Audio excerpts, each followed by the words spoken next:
Comienza nuestro panel Voces del Poder. Cada mañana invitamos a nuestros panelistas a conversar sobre temas de contingencia, a revisar la pauta. Y hoy nos acompañan Pierina Ferretti, directora ejecutiva de Fundación Nodo 21. ¿Cómo está? Buenos días, Sebastián. Muy bien, muchas gracias. Presidenta del director. Sí, está bien. Es la fuerza de la costumbre. Gracias, Pierina, por estar con nosotros. Y Michael Conver, que sí es director ejecutivo de Instituto Libertad. ¿Cómo estás, Michael? Muchas gracias, así es. Muchas gracias por la invitación. Gracias por estar con nosotros. Bienvenidos los dos. Partamos de esta conversación.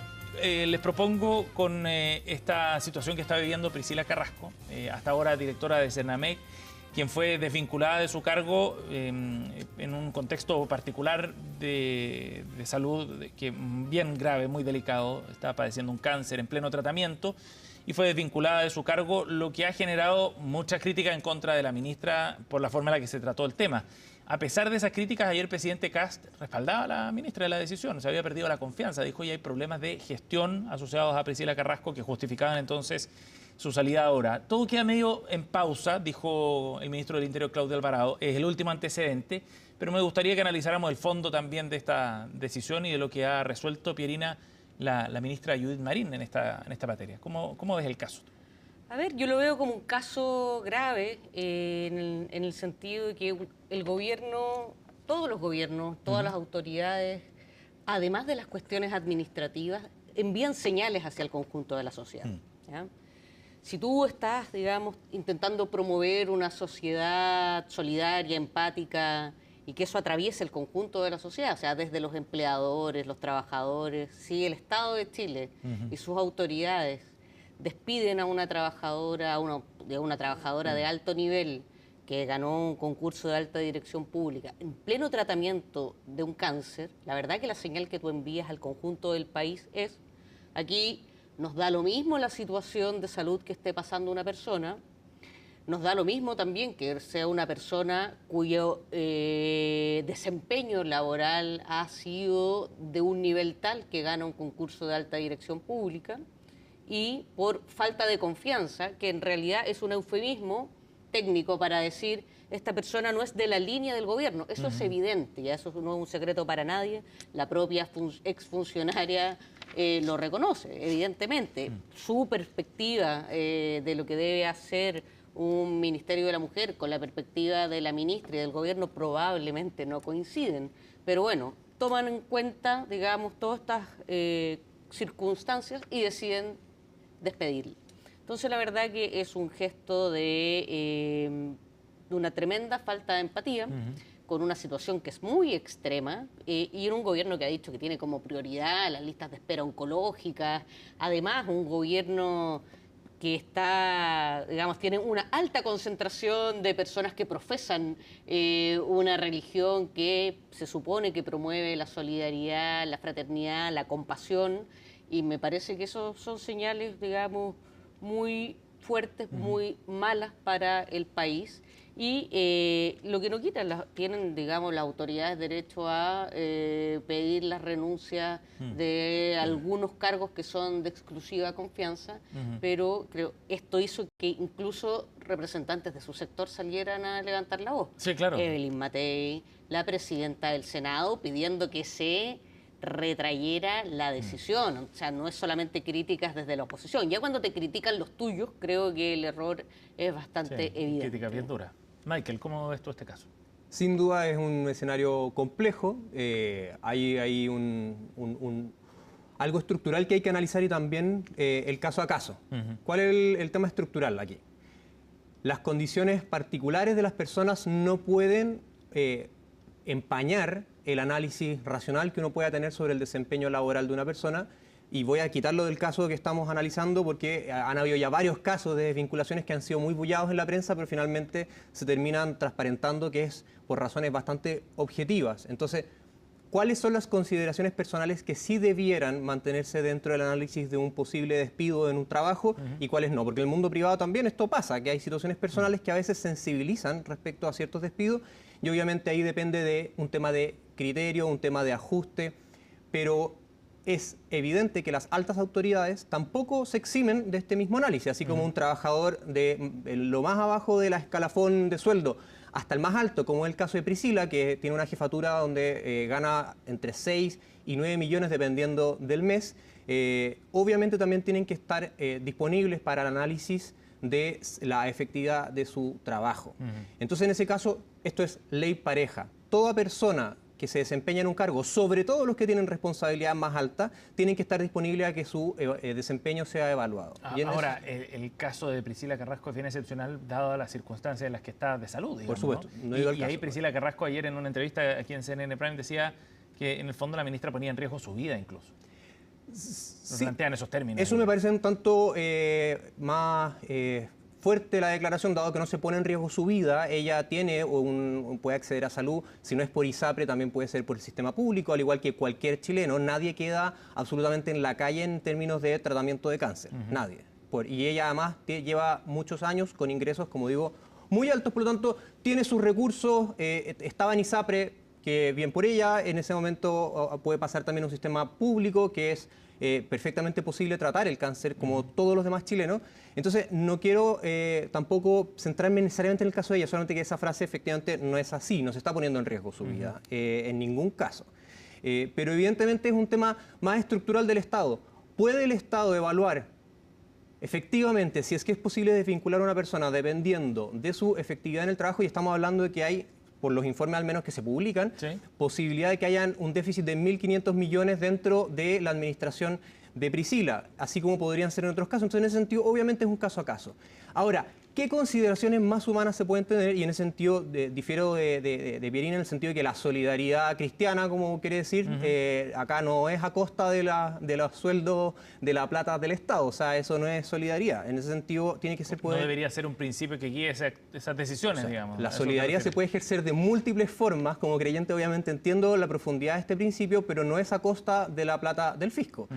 Y obviamente, consideraciones humanas, uno podría decir, era de criterio, y en este caso el gobierno decidió optar por una medida más dura. No necesariamente me representa, no estoy hablando por mí, estoy diciendo, analizando el caso de la posibilidad de despedir a una persona, pasando la situación personal que sea, por mala administración en el último tiempo, se puede decidir o esperar un tiempo hasta agosto para que se le termine su periodo de ADP, o despedirla, pero perfectamente ambos casos son posibles. Uno es más duro que el otro, es evidente, pero no necesariamente hay que rasgar vestiduras o decir que se está poniendo en riesgo su vida, porque eso no es el caso. Pierina. No, yo no quisiera entrar en detalles, digamos, me parece que no corresponde ni señalar cuánto ganaba la persona que fue desvinculada, ni suponer que puede tener o no recursos, eso no nos corresponde. Me parece que acá se da una señal. Dentro, por supuesto, esto está dentro de la legalidad, no es el problema, no es un problema legal, es un problema de las señales que da este gobierno, me parece de una indolencia que no solo se ha expresado en esta decisión, se expresa también en la manera en cómo se abordó el alza de los combustibles, se expresa también en cómo se descabezó el Plan Nacional de Búsqueda y el Programa de Derechos Humanos de la Subsecretaría. Entonces, me parece que es un conjunto de decisiones movidas, me parece más bien por una inflexibilidad ideológica. Pierina, y yo creo que en eso es la señal. Esto está dentro de sus atribuciones, por cierto, que sí, aquí no estamos alegando la legalidad de las cosas. Pierina, ahora, a propósito del Plan Nacional de Búsqueda, te doy la palabra al tiro, Michael, pero recién estábamos conversando con el ex ministro de Justicia, Luis Cordero, sobre ese tema precisamente, y él tenía una mirada crítica de los 3 funcionarios que fueron removidas del Plan Nacional de Búsqueda por los efectos y la señal que puede estar dando el gobierno en ese sentido. Decía que más allá de que lleguen otras personas y que el programa continúe, en realidad lo que él ve con preocupación es que se transforme en un plan que esté nominalmente existiendo, pero que en la práctica pierda su sentido. Y ahí vamos al tema de fondo, que probablemente trasciende a todos estos asuntos, que tiene que ver con la continuidad de ciertas políticas y la continuidad reflejada en directores también de ciertas jefaturas que no son cargos políticos y se están tratando como tales. ¿Cómo ves ese punto tú, Pierina? A ver, esta desvinculación de las 3 personas, de las 3 jefaturas del programa de Derechos Humanos de la Subsecretaría, tiene distintas dimensiones. Tiene dimensiones administrativas y tiene dimensiones, yo diría, de compromiso con los derechos humanos y de conocimiento del área. A cualquier persona que nos esté escuchando, si se pone en los zapatos un segundo de una familia que hace 50 años o 40 años le desaparecieron un familiar. O sea, imagínate tener un hijo, una hija, un papá, una mamá, que nunca más volviste a ver, que no pudiste enterrar, que no sabes dónde está. Y tienes que esperar 50 años para que el Estado de Chile haga un plan de búsqueda. Ya. O sea, partamos de esa es la base en la que nos estamos parando. Los profesionales con los que tú interactúas y les cuentas tu historia, cuándo fue la última vez que lo viste, qué hacía, dónde estaba, lo que sabes, eso se va estableciendo, por supuesto, una relación de confianza. La directora del programa de Derechos Humanos lleva 14 años en el ministerio. Sí. No era una funcionaria, digamos, del Frente Amplio, de algún partido del gobierno anterior. 14 años de trabajo, 14 años conversando con familias que ya han sufrido suficiente como para que ahora les cambien a esas personas de confianza con las que han construido un vínculo. Y eso es una cuestión que no es casual. Y yo quiero decir muy directamente, el ministro de Justicia, Fernando Rabat, defendió a Pinochet en la causa Colombo. La causa Colombo es una causa que produjo la desaparición de 119 compatriotas, que se hizo pasar como si fuera un enfrentamiento entre militantes de izquierda. La persona que defendió a Pinochet en un caso que llevó a la desaparición de 119 personas, es la misma persona que está descabezando el programa estatal que busca a las personas que fueron desaparecidas bajo, digamos, la administración de su ex representado. Acá esto no es casual. No es un asunto de confianza de la funcionaria. Tontos. Los chilenos y las chilenas no somos tontos. Estás poniendo de ministro de Justicia a quien defendió al dictador precisamente en causas de desaparición de personas, y ese ministro es el que descabeza al equipo que busca a los desaparecidos que fueron desaparecidos por Pinochet. Entonces, tontos no somos, quizás el próximo paso sea indultar a los violadores de derechos humanos que ejercieron, digamos, sus funciones bajo la dictadura de Pinochet. Entonces, tontos no somos, creo que las cosas están bastante claras. Michael. Acá hay un tema que pasa en todos los gobiernos y quiero ponerlo sobre la mesa. O sea, cuando el presidente Boric despidió al superintendente de Medio Ambiente, nadie salió a decir que se estaba desmantelando la política ambiental. Cuando se despidió al jefe del Servicio de Impuestos Internos, nadie salió a decir que se estaba desmantelando, destruyendo la recaudación territorial. Pero hay balas de plata que efectivamente pueden ocupar los gobiernos. Y por eso voy para allá. Cuando a Jaime Toá lo sacaron del Ministerio de Educación, tampoco se dijo que se estaba desmantelando los servicios sociales en términos de atención a todos los beneficios sociales en educación. Esto es normal, obviamente podemos cuestionar el caso a caso, analizarlo, eso es súper meritorio. El punto es que hay un tema de sobreexageración, creo yo. Acá hay un tema de una caja de resonancia que está haciendo que los casos que se están despidiendo, como los casos del plan de búsqueda, que son 3 cargos que son de confianza del subsecretario, y en ese sentido, obviamente, hay una posibilidad muy clara que cuando sale un gobierno de un signo muy distinto al anterior, haya un análisis muy crítico de lo que se está llevando. Y si efectivamente hay un plan de búsqueda que es absolutamente necesario, y así lo ha dicho también el gobierno, así lo dijo el subsecretario ayer, hay 61 funcionarios en ese equipo. Entonces, en ese sentido, no se está desmantelando un equipo. Hay ciertas jefaturas que tenían una tendencia distinta y hay una visión distinta y hay una gestión discordante con las nuevas autoridades. Y en ese sentido no se está desmantelando, no se está descabezando, no se está tratando... Porque si no entramos en un plano como de interpretaciones que finalmente van absolutamente sin base. Esto, en todos los gobiernos hay remociones de alta autoridad en todos los equipos. Hay remoción de equipos de confianza, porque por supuesto son personas que tienen que colaborar estrechamente con los equipos y ha pasado en gobiernos de distinto tipo. Entonces... En ese Ahora, sentido, igual es llamativo que Paulina Zamorano efectivamente estaba 14 años, o sea, sí, pasó por 2 cambios de administración de un signo a otro con el presidente Piñera, por ejemplo. Y hay un cambio, mirá, si eso, nadie va a decir que el gobierno de José Antonio Caz es distinto al de Sebastián Piñera, es evidente. Entonces, en ese sentido, el punto es, hay un cambio de mirada, pero no podemos decir, porque creo que es una interpretación que no está basada en la observación de la realidad, que se está desmantelando un equipo, solamente se está despidiendo a personas de extrema confianza. Entran las suplencias normales en cualquier equipo y además ya se tienen los reemplazos del equipo. Y además, como digo, hay 61 funcionarios todavía haciendo la pega en ese plan de búsqueda y que se va a continuar. Y así lo ha dicho el subsecretario de Derechos Humanos el día de ayer y eso se mantiene. Entonces, en ese sentido, cuando, por así decirlo, personas de extrema confianza no disponen sus renuncias, que es lo normal que pasa en los gobiernos, obviamente pueden entrar ciertos despidos. Pero no se está desmantelando una política, al revés, se está reconfigurando en torno a la visión que puede ser implementada legítimamente por el actual gobierno y por el subsecretario de Derechos Humanos, que en ningún caso, ha disminuido la visión respecto a la importancia del plan. Entonces, en ese sentido, creo que estamos como sobreinterpretando. Entonces, por eso es importante poner los casos sobre la palestra y entender que esto es algo que pasa gobierno a gobierno, y por doloroso que sea, es importante entender que el Estado sigue funcionando. Y eso lo digo yo también, como fui funcionario del Estado y viví una transición, y eso se vive así normalmente. No hay ningún drama al respecto. Pierina, y eso, recogiendo las palabras del ministro de Justicia esta mañana, Fernando Rabat, para cerrar solamente, él decía que estaba garantizada la continuidad de este plan, y decía además que en particular los equipos seguían trabajando con los ministros en visita que están viendo causas en materia de derechos humanos. A ver, un plan puede continuar y puede continuar en alta intensidad, en baja intensidad. Tú puedes cumplir, hacer el check, esto sigue funcionando. Vamos a ver cómo va a funcionar ahora el plan sin las personas que lo conducían. En todos los equipos laborales, por supuesto que las personas que conducen los equipos, y no es cualquier cosa. Yo creo cuando tú dices que esto es como subirle el volumen o sobreexagerar, dijiste que es como exagerar más aún. Me parece que no entender lo delicado que de lo que estamos hablando. Una cosa es sacar a un director de impuestos internos, digamos, porque interactuar con contribuyentes no es lo mismo que interactuar con familias de detenidos desaparecidos. Yo creo que cada cosa tiene su mérito, y un país que quiere dar una muestra potente, digamos, de reconocer que lo que ocurrió en la dictadura, digamos, es algo que no debe volver a ocurrir y que es responsabilidad del Estado, porque fue el Estado el que torturó compatriotas, desapareció compatriotas. Entonces la señal potente de tener un plan 50 años después, tampoco digamos que esto llegó inmediatamente con la democracia, me parece que...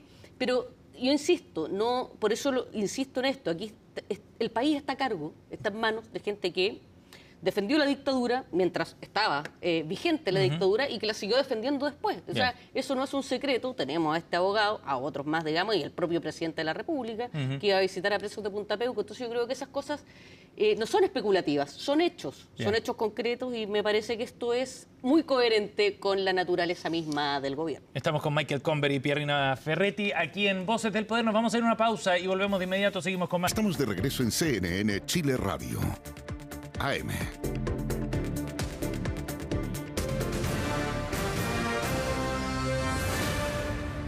Estamos de vuelta, Michael Comber y Pierina Ferretti, nuestros panelistas de esta mañana en Voces del Poder. Quería invitarlos a conversar sobre la situación en la que está Michelle Bachelet en su carrera para ser secretaria general de la ONU. Ayer participó en una actividad en Valparaíso. En la Universidad de Valparaíso. Universidad de Valparaíso, exactamente. Tú estuviste ahí, además. Estuve ahí. Había harta gente, parece, ¿no? Estaba repleto el auditorio. Sí, porque se escuchaban algunos gritos y aplausos con las intervenciones de la expresidenta también.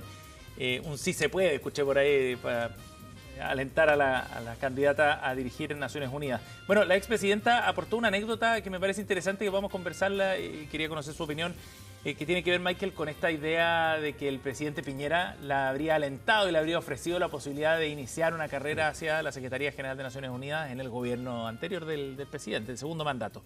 Y la anécdota creo que tiene un trasfondo político interesante, hace el contraste también con la decisión que adoptó el presidente Kast de no apoyar su candidatura, evidentemente.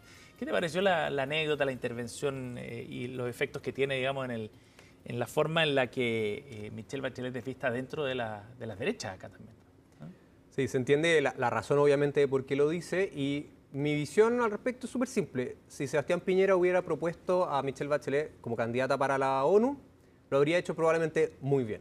Muy bien, porque Sebastián Piñera, al menos en estos temas, se los tomaba muy en serio, sabía hacer este tipo de trabajos y tenía una muy buena relación regional con los distintos gobernantes, sean de distintos signos, y había un protocolo súper claro en el cual esto sí históricamente se había trabajado, y que Sebastián Piñera, por cómo trabajó estos temas en general, se sabe que lo habría hecho muy bien. Entonces, me habría encantado que Sebastián Piñera hubiera postulado a Michelle Bachelet, porque probablemente habría sido muy bien postulada. Que fue distinto a lo que vimos con Gabriel Boric, que finalmente la postula sin ninguna conversación con los ex cancilleres, sin ninguna conversación previa con los distintos gobiernos.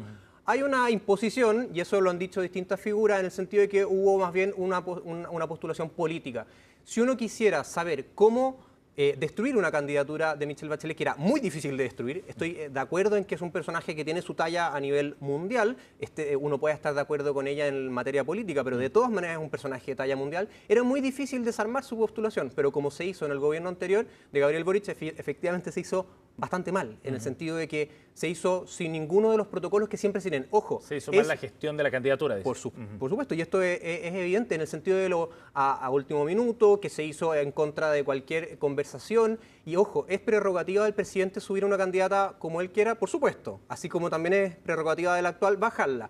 ¿Cuál es el punto? Que cuando una candidatura se sube, además que en el último tiempo ya se sabía que José Antonio Kast iba a ser el presidente y no hay ningún tipo de conversación, de intentar plasmar que esto sea una política de Estado y no una candidatura política, evidentemente era muy posible que esto fracasara. Ahora, no estoy hablando de si estar de acuerdo o no de acuerdo con bajarla, estoy diciendo que estoy muy de acuerdo en que Sebastián Piñera probablemente esto lo habría hecho muy bien. Gabriel Boric en este caso postuló a Michelle Bachelet de manera política muy mal y finalmente no con una visión de Estado. Y la política internacional exterior es de prerrogativa del presidente, pero tiene que ser con visión de Estado, no de gobierno. Pierina, ¿cómo ves tú esto? Bueno, la anécdota fue muy simpática y creo que lo que demuestra es que el expresidente Piñera tenía una visión, digamos, ajustada de la talla, de la estatura de la expresidenta Bachelet. Yo no voy a centrarme en si la postulación del gobierno anterior estuvo bien o mal hecha. Creo que si el gobierno actual tiene observaciones y críticas respecto a cómo se hizo, las puede plantear, como las ha planteado, pero aún así, teniendo críticas a cómo se hizo, podría haber apoyado la candidatura si tiene una visión de Estado y de la importancia que para Chile tendría tener una compatriota como secretaria general de Naciones Unidas. Una cosa no obliga a la otra. Tú puedes decir, mira, postulaste mal, pero por mi visión de Estado y porque comprendo la importancia de que una chilena esté como secretaria general, la apoyo igual y dedicarte a criticar como lo hizo el gobierno anterior y seguir, digamos, con la postulación. O sea, eso perfectamente lo podrían haber hecho. Acá yo creo que falta una visión, porque no tienen una visión, digamos, de la relevancia de que una compatriota nuestra pues tenga la posibilidad de dirigir la ONU, que eso no se da todos los días. Es la única compatriota nuestra que tiene esa talla y no va a haber otra pronto, digamos. Entonces creo que es una oportunidad desperdiciada. Y lo otro es que me parece que este gobierno ha dado un giro muy radical y poco fructífero en lo que han sido las relaciones internacionales de nuestro país. Nuestro país siempre se ha mantenido, digamos, como un país que mantiene relaciones equidistantes con las grandes potencias. Sí. Y me parece que esa visita bastante vergonzosa, diría yo, de el presidente electo a esta cumbre por el escudo de las Américas, creo que se llamaba, convocada por Kast, fue una pésima señal en ese... convocado por Trump, sí. Perdón, convocado por Trump en esa dirección. Entonces creo que las cosas están bastante claras en la falta de visión que tiene este gobierno, que se expresa, entre otras cosas, en no apoyar la candidatura de Bachelet. Por último, solo decir que salió Longueira, por ejemplo, a decir que él, a ojos cerrados, hubiera apoyado la candidatura de Bachelet. Entonces, está claro que le falta visión a este gobierno. Oye, solo para cerrar, este lunes se juntó un grupo de ex cancilleres precisamente para ir coordinando la campaña. Heraldo Muñoz va a asumir un rol de una suerte de coordinador. Estuvo José Miguel Insulza, Juan Gabriel Valdés, Ignacio Walker, entre otros. Una última palabra para los dos en los par de minutos que nos quedan sobre lo que está pasando en materia de violencia también en los colegios. Hemos visto hechos súper graves, como el de Calama, que terminó con una inspectora muerta. Otros hechos frustrados, pero también donde jóvenes intentaban ingresar armamento a algunos colegios. Y a eso se suma lo del Liceo Las Tarrias ayer también, como un hecho bien puntual de corte más político también en ese recinto. ¿Cómo ven este escenario, Michael? ¿Cómo lo ves tú? De lo que está ocurriendo en los colegios, ¿qué puede significar como desafío político también para el gobierno? Lo primero es solidarizar y empatizar con la familia de la inspectora que falleció debido a este lamentable suceso. Efectivamente es algo que nos remueve y de todas maneras quisiera generar dos capas de revisión, porque lo que sucede en Las Tarrias y lo que sucede en Calama no son iguales, en el sentido de que hay un hecho de un contexto de revuelta más politizada en el caso de Las Tarrias y del liceo emblemático en general, que se suele suceder ya lamentablemente ver que esto se continúa después de muchos años. y que eso tiene una dinámica particular y es muy distinto a la dinámica de una violencia en otros contextos. Entonces, solamente para separar ambos casos. Sí. En el sentido de la violencia política dentro de los colegios, me parece que esto tiene que ser desestructurado en trabajo con las familias. Esto es súper relevante, porque efectivamente no es solamente un tema de administración de los colegios, un tema de coordinación con las familias y de entender cómo poder generar mayor protección para las personas que están dentro de, sobre todo los menores de edad que están estudiando dentro de los establecimientos. Y esto está siendo evidente en el sentido de que los liceos emblemáticos están bajando las matrículas, los apoderados quieren sacar a los hijos de ahí porque ya no ven esa educación que les proveía antes. Y todo el prestigio que tenían ya no lo tienen. Entonces es un caso más lamentable, con estructuras más políticas, de influencias externas y donde de todas maneras tiene que haber una intervención más integral y que incluya de todas maneras a todo el círculo familiar. En el otro contexto hay un tema de violencia que también incluye a la familia, obviamente es muy profundo, hay que estar mirándolo, pero también tenemos que dar la libertad a los colegios de poder establecer ciertas medidas de emergencia, que es como por ejemplo los detectores de metal o la revisión de si entran con algún arma al colegio. Eso es de emergencia y efectivamente no es lo mejor, pero hay que dar esa libertad a los propios colegios. Pierina, cerramos contigo.